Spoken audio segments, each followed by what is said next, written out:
बाबा की आज महावाक्य सुनते हैं। बाबा ने कहा, अभी सारी दुनिया दुख की दुनिया है ना। इसी दुनिया को ही विषय वैतरणी नदी कहते हैं। जैसे शास्त्रों में दिखाते हैं ना, विषय वैतरणी नदी है, जो नर्क, रौरव नर्क जिसको कहते हैं, तो वो वास्तव में और कहीं नहीं है, वो इसी दुनिया में अभी वर्तमान समय पर है, वो विषय वैतरणी नदी। बाबा इसका नाम देता है, हाँ, बाबा इसका नाम देता है शोक वाटिका। शोक माने होता है दुख, ये दुख की दुनिया है। तो बाबा हमको इस विषय वैतरणी नदी से पार ले जाते हैं, हमें सब दुखों से छुड़ाते हैं, शोक वाटिका से अशोक वाटिका में ले जाते हैं। सतयुग को कहेंगे अशोक वाटिका, जहाँ पर कोई शोक नहीं है, दुख नहीं है। तो कैसे जाते हैं? तो बाबा ने कहा, उसके लिए तुम याद की यात्रा पर हो। याद, जो परमात्मा की याद है, वो एक यात्रा है। हम यहाँ से परम धाम की यात्रा करते हैं और परम धाम से उस विष्णुपुरी स्वर्ग सतयुग में जाते हैं।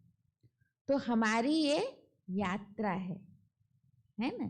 तो इस यात्रा के द्वारा ही हम विषय वैतरणी नदी से पार हो जाएंगे। तो आज बाबा ने यही कहा, मीठे बच्चे बाप आए हैं। बाप माना शिव बाबा। बाप आए हैं तुम्हें सब घुटकों से छुड़ाने। घुटका माने होता है दुख, गुटखा खा रहा है, ऐसा बोलते हैं ना। गुटखा खाने का मतलब होता है दुख होना, है ना, दुखी होना, उसको गुटखा खाना कहते हैं। तो बाबा आया है तुम्हें सब घुटकों से छुड़ाने। तुम अभी इस शोक वाटिका से अशोक वाटिका में चलते हो। सारी दुनिया क्या है? शोक वाटिका। और अब हम चलते हैं अशोक वाटिका में, इस विषय वैतरणी नदी से पार जाते हो। प्रश्न है, याद में बैठते समय किस बात का विघ्न नहीं पड़ता और किस बात का विघ्न पड़ता है? जब हम शिव बाबा की याद में बैठते हैं तो किस बात का विघ्न नहीं पड़ता और किस बात का विघ्न पड़ता है? तो उत्तर में बाबा ने कहा, याद में बैठने के समय किसी भी आवाज का या शोरगुल का विघ्न नहीं पड़ता, है ना। हम याद में बैठे, अगर हमको याद की प्रैक्टिस हो गई, यहाँ से गाड़ी जा रही है, आवाज आ रहा है, कोई फर्क नहीं पड़ता, क्योंकि हमको तो इस दुनिया से पार जाना है ना। मन बुद्धि से इस दुनिया से पार चले जाना है, आवाज की दुनिया से परे चले जाना है। तो इस दुनिया की आवाज हमको सुनाई नहीं देगी। इसलिए कहते हैं ध्यान लगाना। ध्यान लगाना का मतलब है ध्यान वहां लगाना। कहाँ? परम धाम में। और जब ध्यान वहां लगा है तो यहाँ की जो बातें हैं, यहाँ की जो चीजें हैं, वो हमको सुनाई नहीं देगी। कई बार होता है ना, अगर हम किसी की याद में मगन हैं, बुद्धि में और कुछ चिंतन चल रहा है, तो सामने मतलब कोई आके खड़ा भी हो जाता है तो पता नहीं चलता है, क्योंकि हम और किसी के ध्यान में हैं। तो सामने की चीज हमको सुनाई दिखाई नहीं देती है। वैसे ही आप और किसी चीज में खोए हुए हैं, कहीं और आपका ध्यान है, तो कोई बुला रहा है तो उसकी आवाज हमको सुनाई नहीं देती है ना। लेकिन जैसे कोई हिलाता है, भाई कहाँ खोए हो, तो ध्यान आता है कि कोई हमें बुला रहा है। तो ऐसे ही अगर हम शिव बाबा के ध्यान में हैं, अर्थात याद में हैं, अगर हम मन बुद्धि से परम धाम में पहुंच गए हैं, उनको याद कर रहे हैं, तो इस दुनिया के शोरगुल से हम को कोई फर्क नहीं पड़ेगा हमको, कहीं आवाज हो रहा है, कुछ हो रहा है, कोई फर्क नहीं पड़ेगा, क्योंकि हम तो मन बुद्धि से उस आवाज की दुनिया से भी परे दुनिया में चले गए हैं। तो बाबा ने कहा कि याद में बैठने के समय किसी भी आवाज का या शोरगुल का विघ्न नहीं पड़ता, वह ज्ञान में पड़ता है। ज्ञान में, हाँ यहाँ भी आवाज हो, कोई चिल्ला रहा हो तो बोलेंगे अरे थोड़ा सा चुप कराओ, है ना, क्योंकि सुनाई नहीं देगा ना, अगर उधर ध्यान है, उधर आवाज आ रहा है तो कुछ आवाज सुनाई नहीं देगा। तो बाबा कहते हैं शोरगुल का विघ्न नहीं पड़ता, वो ज्ञान में पड़ता है, लेकिन याद में माया के विघ्न पड़ते हैं। किसके विघ्न पड़ते हैं? याद में। हम बाबा को याद कर रहे हैं, मन व्यर्थ चिंतन में चला गया, बुद्धि कहीं और किसी को याद करने लगी, कोई बीती बातें याद आने लगी, तो जो परम धाम में हम पहुंचना चाहते हैं वो नहीं पहुंच पाएंगे, है ना। तो ये माया है ना, इधर उधर की बातें याद आना, व्यर्थ चिंतन चलना, ये माया है। तो बाबा ने कहा याद में माया का विघ्न जरूर पड़ता है। माया याद के समय ही विघ्न डालती है, होता है ना। ज्ञान सुन रहे हैं तो अभी ज्ञान में ध्यान है, लेकिन जैसे हम मेडिटेशन करने बैठे हैं, घर याद आएगा, सहेली याद आएगा, दोस्त याद आएगा, होता है ऐसा, है? कहीं याद आएगा अरे जाके अभी ये काम करना है, ये करना है, ऐसा बुद्धि इधर उधर योग में जब बैठते हैं तो भटकती है। अनेक प्रकार के संकल्प विकल्प ले आती है। इसलिए बाबा कहते हैं बच्चे सावधान रहो, माया का घूसा मत खाओ। घूसा मारना होता है ना, तो माया भी क्या करती है, हमारी बुद्धि को घूसा मार के इधर उधर भटका देती है। तो बाबा कह रहे हैं कि उसको, बुद्धि को एक में एकाग्र करो, माया का घूसा मत खाओ। शिव बाबा जो तुम्हें अपार सुख देता है, देहधारी हमें सुख नहीं दे सकता। देहधारियों का जो प्यार है वो धोखा देने वाला प्यार है ना। लेकिन भगवान का जो प्यार है, परमात्मा का जो प्यार है, वो सुख देने वाला प्यार है। तो इसलिए बाबा ने कहा कि शिव बाबा जो तुम्हें अपार सुख देता है, सर्व संबंधों का सैक्रिन है। सैक्रिन माना जो बहुत मीठा होता है, उसको कहते सैक्रिन। तो शिव बाबा सर्व संबंधों का सैक्रिन है, उसे बहुत बहुत प्यार से याद करो। याद में तीखी दौड़ी लगाओ। परम धाम में जाने के लिए तीखी दौड़ी लगाओ। तीखी दौड़ी लगाना माना तीव्र पुरुषार्थ करना, पुरुषार्थ करना है उस याद के लिए। फिर आज गीत बजा है, आज गीत बजाया है बाबा ने, उसी गीत के आधार पर बाबा मुरली सुना रहे हैं। तो आज का गीत है रात के राही थक मत जाना, सुबह की मंजिल दूर नहीं, है ना। बाबा हमें माने धीरज दे रहे बच्चे। अब रात का हम रात के राही हैं ना, कलयुग रूपी रात के राही हैं, हम कलयुग में सफर कर रहे हैं। तो कलयुग है रात। तो बाबा कहते हैं कि इस कलयुगी दुनिया के दुख से, परेशानियों से थकना मत। अब तुम्हारे लिए सुबह की मंजिल माना सतयुग बस आने ही वाला है, नई दुनिया आने ही वाला है। तो जितना तुम पुरुषार्थ करोगे वो नई दुनिया सामने दिखाई देगी और इस दुख की दुनिया से मुक्त हो जाएंगे। वास्तव में दुख का कारण क्या है? दुख का कारण कोई व्यक्ति नहीं है, दुख का कारण कोई परिस्थिति नहीं है, दुख का कारण कोई समस्या नहीं है, दुख का कारण हम स्वयं हैं। परिस्थितियां, समस्या तो अपनी जगह पर है, लेकिन उस समय जब हम अपने को स्टेबल रखते हैं और ज्ञान का प्रयोग करते हैं तो हम दुख से मुक्त हो जाते हैं, है ना। परिस्थिति तो आएगी ही, परिस्थिति को हम नहीं बदल सकते, लेकिन अगर स्वयं को शक्तिशाली बनाते हैं तो हम दुखों से मुक्त हो जाते हैं। ओम शांति। मीठे मीठे बच्चे जो यात्रा पर है, वैसे जो बैठे हैं उनको यात्रा पर थोड़ी कहा जाता है। तो चुपचाप कोई बैठा है, शांत, दुख की बातों को याद कर रहा है, व्यर्थ चिंतन कर रहा है, तो उसको यात्रा पर थोड़ा ना कहेंगे। यात्रा पर किसको कहेंगे? जो ध्यान में, जो परम धाम की यात्रा कर रहा है, जो मन बुद्धि से परम धाम में बाबा के पास यात्रा कर रहा है, उसको कहेंगे यात्रा पर। यह यात्रा कैसी वंडरफुल है। वंडरफुल यात्रा है ना, कि हम बैठे बैठे मन बुद्धि से यात्रा कर रहे हैं। शरीर की यात्रा नहीं है ये मन बुद्धि की यात्रा है, आत्मा की यात्रा है, शांति की यात्रा, शांति धाम में जाने की यात्रा है। कौन सी यात्रा है?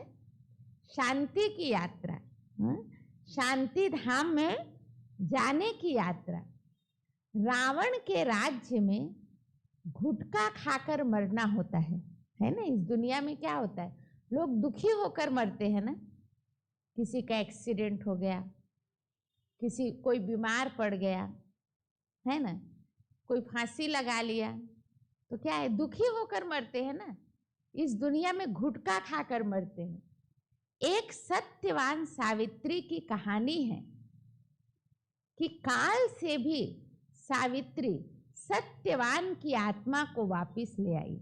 सुनाते हैं ना कि सत्यवान देह त्याग दिया था और सावित्री जो थी वो पति भक्त थी, सती है ना। सावित्री नाम था ना उसका, सती सावित्री उसी को बोलते ना। हाँ, तो वो सावित्री, तो उसने क्या किया, कितनी कठिन परीक्षा पार करके वो ऊपर धर्मराज के पास से, यमराज के पास से उसकी आत्मा को वापस ले आई, ऐसे कहते हैं ना। तो बाबा कहते हैं ये तो एक कहानी है, वास्तव में ऐसी कोई बात नहीं है। ऐसे कोई लाता है कि आत्मा को वापस? कोई नहीं लाता है। हाँ, बाकी आधा कल्प काल खाता है। काल खाने का मतलब होता अकाले मृत्यु को प्राप्त करना। सतयुग और त्रेता युग में अकाले मृत्यु होती है ना, अकाल मौत हो जाती, कभी भी मौत हो जाता है।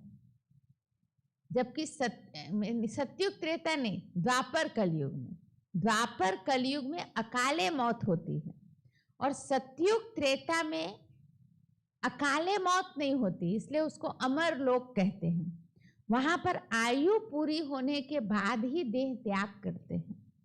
150 वर्ष आयु है तो 150 वर्ष तक व्यक्ति जिंदा रहेगा, बीच में उसकी देह त्याग नहीं होगा, इसलिए उसको अमर लोक कहते हैं। तो बाबा ने कहा रावण जिसको वर्ष वर्ष जलाते रहते हैं वह हमारा दुश्मन है, ये नहीं जानते। रावण को हर वर्ष जलाते हैं। इस वर्ष 5 फुट का है तो अगले बार 10 फुट का बना देते हैं, फिर 50 फुट का, अभी तो 60-70 फुट का बना देते हैं। क्योंकि मनुष्य के अंदर का रावण बढ़ रहा है तो उस रावण को भी बड़े बड़े बना देते हैं और रावण कभी जलता ही नहीं है, और खड़ा हो जाता है, और मतलब बड़ा बड़ा हो के पैदा होता है वो। क्योंकि इस रावण राज्य में विकार बढ़ रहे हैं, तो वही तो रावण है, तो उसका प्रतीक वो रावण भी बड़ा बड़ा होता है। अभी देखो कितना अच्छा मैसेज आया था व्हाट्सएप में, आप लोग देखे होंगे। एक मंत्री रावण को मारने जाता है तो अचानक वो खड़ा हो जाता है रावण, उसके अंदर जान आ जाती है और कहता तू मुझे मारेगा, तू, तेरे अंदर राम जैसा गुण है, पहले ये देख, तब मुझे मारने के लायक बन सकता है। और अगर तू कहे तो मैं तेरे सारे अवगुण यहीं पर सुना दूं, तू क्या क्या किया है। वो पिछले बार भी एक आया था मारने के लिए, वो कहाँ गया? तो वो बोले वो तो भ्रष्टाचार में जेल चला गया। तो बोले तेरा भी वही हाल है। बोले वो बोले कि मैं तो सीता को चुरा कर ले गया था, लेकिन उसको हाथ तक नहीं लगाया। और आज दुनिया में कितनी मासूमों को चुरा कर ले जा रहे हैं और क्या क्या उनके साथ अत्याचार कर रहे हैं। वो बोले कि वो कोई रावण से कम है क्या? अगर मारना है तो उनको मारो, वो तो खुले घूम रहे हैं और तुम मुझे मारने आए हो। कितना अच्छा बोला उसने, है?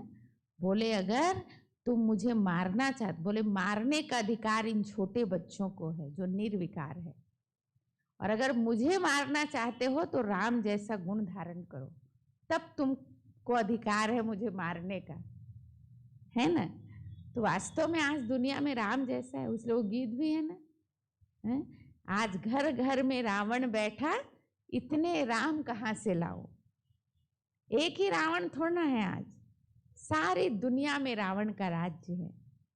इसलिए कहते ना, एक राम था, वो लीला कर रहा था, कहा रावण सामने खड़ा है मारो, तो ऐसे ऐसे ऐसे ऐसे करने लगा। तो बोले अरे मारते क्यों नहीं हो, रावण सामने खड़ा है मारो। तो उसने कहा मुझे तो चारों तरफ रावण ही रावण दिखाई दे रहा, मैं किस रावण को मारूं। तभी सारी दुनिया में क्या है, रावण का राज्य है, विकारों का राज्य है। तो बाबा कहते हैं रावण जिसको वर्ष वर्ष जलाते रहते हैं वो हमारा दुश्मन है। दुश्मन है ना, इन्होंने ही तो दुखी किया है, विकारों ने तो दुखी किया है मनुष्य को, तो ये सबसे बड़ा दुश्मन है, विकार में फंसाते हैं। बाबा कहते हैं मैं आया हूं तुमको शोक वाटिका से निकाल अशोक वाटिका में ले जाने। अशोक वाटिका माना जहां कोई शोक नहीं है, जहां गुटखा खाना नहीं होता है। यहां तो अनेक प्रकार के गुटके हैं, दुख है। माँ बाप पति बच्चों के गुटके खाते रहते हैं, है ना? दुनिया में कोई माँ से दुखी है, कोई बाप से दुखी है, कोई बच्चों से दुखी है, कोई पति से दुखी है, कोई पत्नी से दुखी है। तो इस दुनिया में सब एक दूसरे से दुखी है। बाप आकर इन सब घुटकों से छुड़ाते हैं, शिव बाबा आकर हमको इन सब दुखों से छुड़ाते हैं और नई दुनिया में ले जाते हैं, सतयुग में ले जाते हैं। कौन जाएगा सतयुग में? जो इस ईश्वरीय पढ़ाई को रोज पढ़ेगा, रोज पढ़ेगा, वो सतयुग में जाएगा। अभी आत्मा के पंख टूट गए हैं, टूट गए हैं ना आत्मा के पंख, उड़ नहीं सकती है आत्मा, है? परम धाम में उड़ नहीं सकती। शिव बाबा आकर हमको ज्ञान और योग के पंख देते हैं, जिसके द्वारा हम परम धाम में रोज उड़ते हैं। आत्मा उड़ नहीं सकती, फिर याद की यात्रा कर नहीं सकती, परम धाम में आत्मा उड़ नहीं सकती।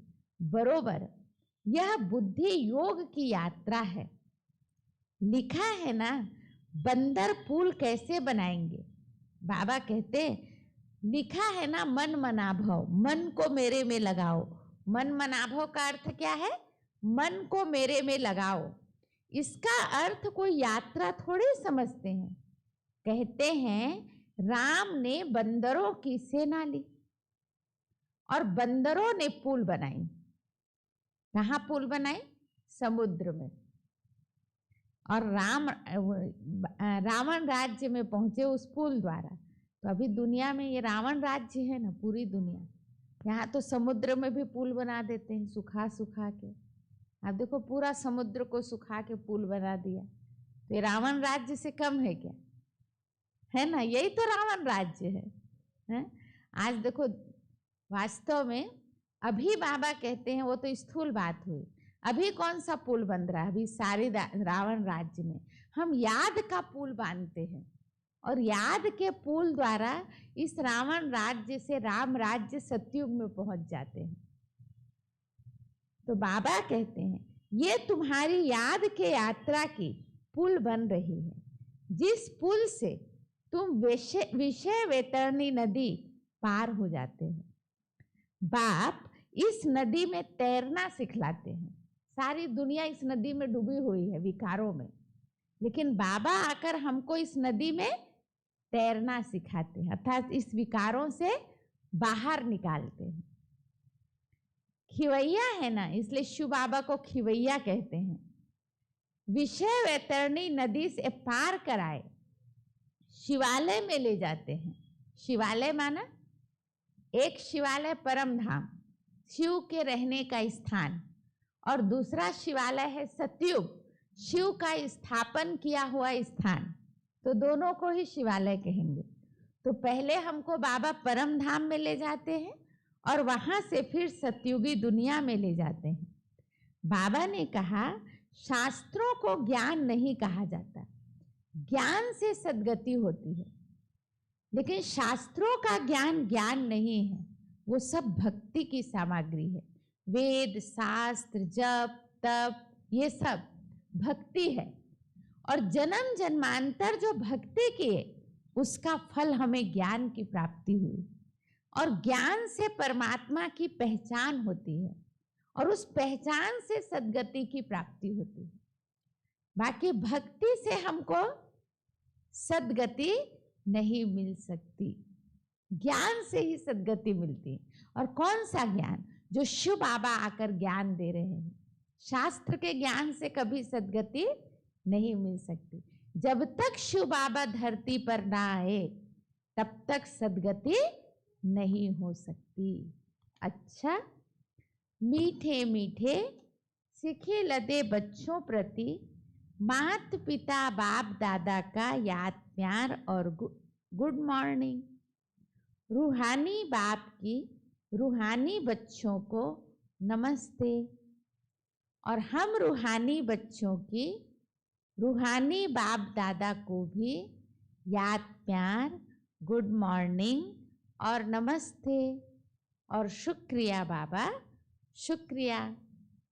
फिर आज धारणा के लिए मुख्य सार, ज्ञान के सब अलंकारों को धारण कर। ज्ञान के अलंकार क्या है? देखो, विष्णु को 4 अलंकार दिखाते हैं, शंख चक्र गदा पद्म। तो शंख का मतलब होता है कि मुझे जो ज्ञान मिला है वो ज्ञान मैं दूसरों को दूं, अर्थात ज्ञान ध्वनि करना है, वो है शंख, उसकी निशानी। फिर दिखाते हैं कमल का फूल। कमल का फूल कैसा होता है? उसकी जड़ तना पत्ती तो कीचड़ में होती है, लेकिन फूल उन सबसे न्यारा और प्यारा होता है। तो हम भी संसार में रहे, लेकिन इस संसार के कीचड़ अर्थात विकारों से न्यारा और परमात्मा के प्यारे रहे, उसको कहते कमल पुष्प समान जीवन। फिर दिखाते गदा। गदा किसका प्रतीक है? लड़ाई का। तो जब हमें सत्य ज्ञान प्राप्त होता है तो हम विकारों से युद्ध करते हैं और उस पर विजय प्राप्त करते हैं, तो वो है गदा। फिर दिखाते सुदर्शन चक्र। सुदर्शन नहीं, वो स्वदर्शन चक्र है, और स्वदर्शन का मतलब होता है स्वचिंतन। मैं कौन हूँ, कहाँ से आया हूँ, मुझे कहाँ जाना है, इसका चिंतन करना, वास्तव में यही स्वदर्शन चक्र फिराना है। तो जब हम स्वचिंतन करते हैं तो उसको ही स्वदर्शन चक्रधारी कहते हैं, जिससे विकारों का गला कटता है। तो सब ज्ञान के अलंकार को धारण कर स्वदर्शन चक्रधारी त्रिनेत्री। बाबा ने अभी तीसरा नेत्र दिया है ना हमको, अभी तक हमको 2 नेत्र थे, और इसीलिए मंदिर में जाकर क्या गाते थे? नयनहीन को राह दिखाओ प्रभु, पग पग ठोकर खाऊं मैं। 2 नेत्र होते भी नयनहीन समझते थे, तो कौन सा नेत्र नहीं था? तीसरा, ज्ञान का तीसरा नेत्र। अभी शिव बाबा ने हमें ज्ञान का तीसरा नेत्र दिया, अर्थात समझ दी, मैं कौन हूँ, मेरा पिता कौन है, मैं इस सृष्टि चक्र में कैसे पाठ बजाता हूँ, सृष्टि के आदि मध्य अंत का ज्ञान दिया। तो हम त्रिनेत्री बन गए, फिर त्रिकालदर्शी बन गए कि हम पहले क्या थे, मध्य में क्या थे और अब क्या बन रहे। तीनों कालों को हमने जान लिया, तो त्रिकालदर्शी अर्थात मास्टर गॉड बनना है। आज बाबा ने हमको क्या टाइटल दिया? मास्टर गॉड, अर्थात जो परमात्मा में ज्ञान है उस ज्ञान को धारण करके हमको भी मास्टर गॉड बनना है। फिर दूसरा है, बाप के राइट हैंड धर्मराज को स्मृति में रख कोई भी कर्म नहीं करने हैं। शिव बाबा का राइट हैंड कौन है? धर्मराज, है ना। बाबा हमको अभी पिता के रूप में समझा रहे हैं, लेकिन धर्मराज के सामने जब जाएंगे तो वो सजा सुनाएंगे। तो ऐसा कोई भी कर्म नहीं करना है जो धर्मराज के सामने जाना पड़े, है ना। तो बाबा ने कहा शिव बाबा के राइट हैंड, हमेशा ये याद रखना है कि कोई भी कर्म करूंगा तो मुझे धर्मराज द्वारा कड़ी सजा मिलेगी। तो बाप के राइट हैंड धर्मराज को स्मृति में रख कोई भी विकर्म नहीं करने हैं। पावन बनने की प्रतिज्ञा करके विकार में नहीं जाना है। हमें पवित्र बनने की प्रतिज्ञा करनी, पवित्र दुनिया में जाने के लिए पवित्र बनने की प्रतिज्ञा करनी है, और उसके बाद फिर और कोई भी विकार में नहीं जाना है। फिर आज का वरदान, रोज मुरली में वरदान रहता है ना, तो आज का वरदान है, दृढ़ प्रतिज्ञा द्वारा अलबेलेपन के लूज स्क्रू को टाइट करने वाले तीव्र पुरुषार्थी भव। प्रतिज्ञा, जैसे हम प्रतिज्ञा करते हैं ना, आज के बाद क्रोध नहीं करेंगे, लेकिन फिर क्रोध आ जाता है। आज के बाद इसको बुरा शब्द नहीं बोलेंगे, फिर बुरा शब्द बोल लेते हैं। आज के बाद ऐसा नहीं करेंगे, फिर वही वही काम करने लग जाते हैं। तो क्यों? तो बाबा ने कहा प्रतिज्ञा में लूज हो जाते हैं, और लूज होने का मूल कारण है अलबेलापन। दृढ़ प्रतिज्ञा नहीं करते हैं, ढीला वाला प्रतिज्ञा है, लूज वाला, लेजीनेस, है ना। जैसे कितनी भी बड़ी मशीनरी हो, कोई बहुत बड़ी मशीन है, लेकिन एक छोटा सा स्क्रू भी लूज हो जाता है तो सारी मशीन को बेकार कर देता है। वैसे प्रतिज्ञा को पूरा करने के लिए प्लान बहुत अच्छे बनाते हो, ऐसा करेंगे ऐसा करेंगे, प्लान बहुत अच्छा बनाते हो, पुरुषार्थ भी करते हो, लेकिन पुरुषार्थ और प्लान को कमजोर करने का स्क्रू एक ही है, अलबेलापन। जो सोचते वो कर नहीं पाते हैं, उसका कारण है अलबेलापन, लेजीनेस। हाँ ठीक, कर लेंगे ना, कर लेंगे, नहीं करना ही है, ऐसा सोचेंगे तब होगा वो। दृढ़ प्रतिज्ञा, हाँ कर लेंगे, तो वो कभी नहीं होगा। इसलिए कहते कोशिश करने वाले कभी नहीं, हार नहीं खाते हैं। कोशिश करेंगे ऐसा बोलते हैं ना, वो सारा समय कोशिश ही करते रह जाते हैं, है ना। लेकिन करना ही है तो वो फिर मंजिल पर पहुंचता है। तो कोशिश करेंगे नहीं, करना ही है, ये सोचना है। तो पुरुषार्थ भी करते हो, लेकिन पुरुषार्थ व प्लान को कमजोर करने का स्क्रू एक ही है, अलबेलापन। वो नए नए रूप में आता है, और अलबेलापन भी नए नए रूप में आता है। कैसे? आज नींद आ गई, चल कल कर लेंगे ना। फिर सुबह सुबह और कुछ कारण बन गया, कल कर लेंगे ना। फिर और कुछ हुआ तो कल कर लेंगे ना। प्रतिज्ञा होता है कि अमृत बेला 4 बजे उठ के बाबा को याद करेंगे। अरे कल तो लेट हो गया था ना, कल से उठूंगा। फिर सुबह सुबह और कोई बात हो गई, अरे आज तो लाइट नहीं है ना, अब कल से उठूंगा। तो ये क्या होता है? कोई ना कोई नए नए रूप में माया आती है, अलबेलापन आता है? और उसके कारण जो हम प्रतिज्ञा करते हैं उसको हम निभा नहीं पाते हैं। इसी लूज स्क्रू को टाइट करो। मुझे बाप समान बनना ही है, शिव बाबा जैसा बनना ही है। इसी दृढ़ संकल्प से तीव्र पुरुषार्थी बन जाएंगे। जब दृढ़ संकल्प करेंगे तो तीव्र पुरुषार्थी बन जाएंगे। आज का स्लोगन, बेहद की वैराग्य वृत्ति ही समय की समीपता का फाउंडेशन है। जो बेहद की वैराग्य वृत्ति है वही समय की समीपता का फाउंडेशन। एक होता हद का वैराग्य। हद का वैराग्य कैसा होता है? घर बार छोड़ के जंगल में चले गए, लेकिन बेहद का वैराग्य है घर गृहस्थ में, लेकिन बुद्धि से संन्यास है, बुद्धि से सब कुछ त्याग किया हुआ है, उसको कहते हैं बेहद का वैराग्य। और ऐसा जो बेहद का वैराग्य जब हमारे अंदर आएगा तब सतयुगी दुनिया को हम समीप ला सकेंगे। तो वैराग्य चाहिए, अगर अटैच है तो कभी भी सतयुग नहीं आ सकता। फिर तो आकर्षण में फंसते रहेंगे ना, इसके आकर्षण उसके आकर्षण, कभी कामवश हो गए, कभी क्रोधवश हो गए, कभी लोभवश हो गए, कोई ना कोई विकार हमको फंसाता रहेगा। तो हमको उसमें वैराग्य चाहिए। जब तक वैराग्य नहीं होगा तब तक समय को समीप नहीं ला सकते। तो कल क्या याद रखना है? एक तो जो करना है मुझे अभी ही करना है, अलबेलापन के स्क्रू को टाइट करना है, अरे नहीं कल चला जाऊंगा, कल चला जाऊंगा, ऐसा नहीं, करना ही है। हाँ, प्रतिज्ञा कर लिया कि मुझे मुरली सुनना ही है, तो सुबह नहीं तो शाम सुनना ही है, उसको मुझे मिस नहीं करना है। इसमें फिर बहानेबाजी नहीं चाहिए, है ना। तो ऐसा अलबेलापन जो है उसको, उस स्क्रू को टाइट करना है। और क्या याद रखना है?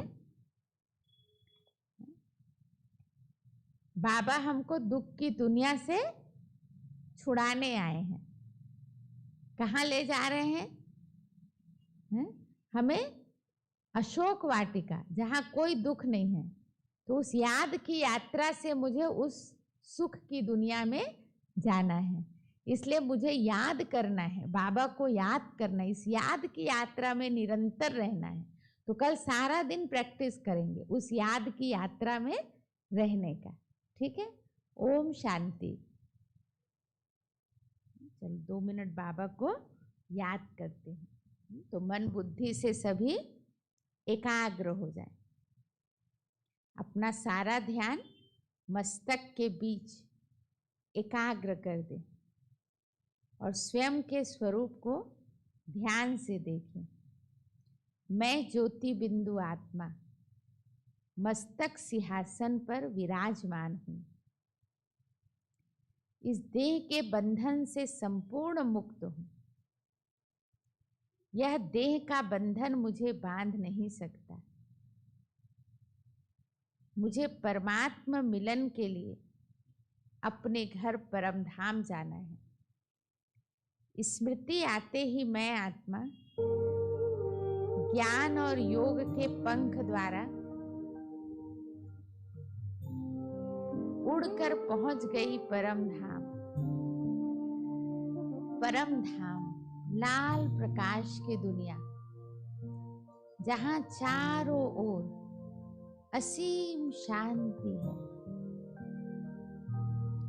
इस शांति की दुनिया में मैं अपने सम्मुख ज्योति बिंदु शिव बाबा को देख रही हूँ, जो प्रेम के सागर हैं, सुख के सागर हैं। वही मेरे माता पिता, बंधु सखा, स्वामी सद्गुरु सब कुछ हैं। उनकी अनंत किरणें चारों ओर फैल रही हैं। मैं उनके बिल्कुल करीब हूँ।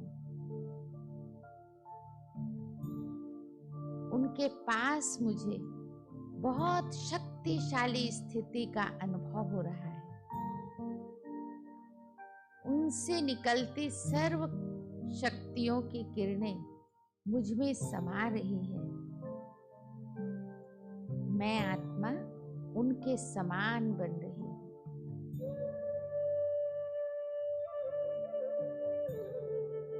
मुझ में सर्व गुण और सर्व शक्तियां समाती जा रही हैं।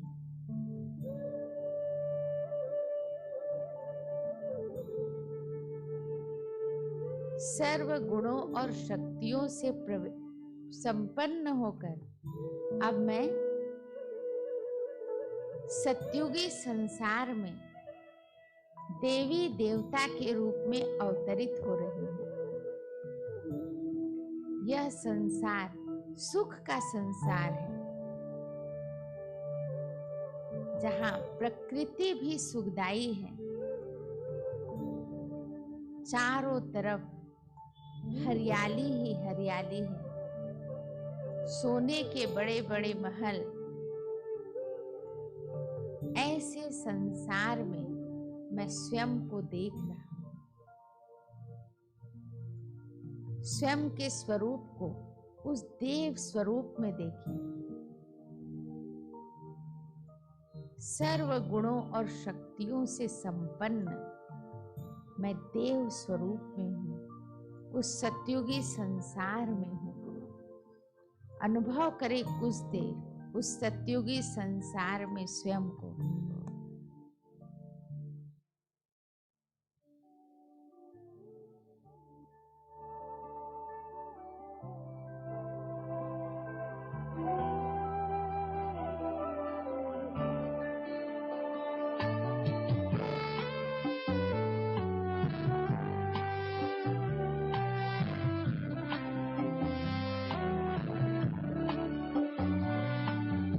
ईश्वर से हमने मुलाकात की है, मन भावनी सी मधुर बात की है। ईश्वर से हमने मुलाकात की है, मन भावनी सी मधुर बात की है। मिली है खुशी हमको प्रभु से मिलन की, मिली है खुशी हमको प्रभु से मिलन की। वरदानों की हमसे बरसात की है, वरदानों की हमसे बरसात की है। ईश्वर से हमने मुलाकात की है, मन भावनी सी मधुर बात की है।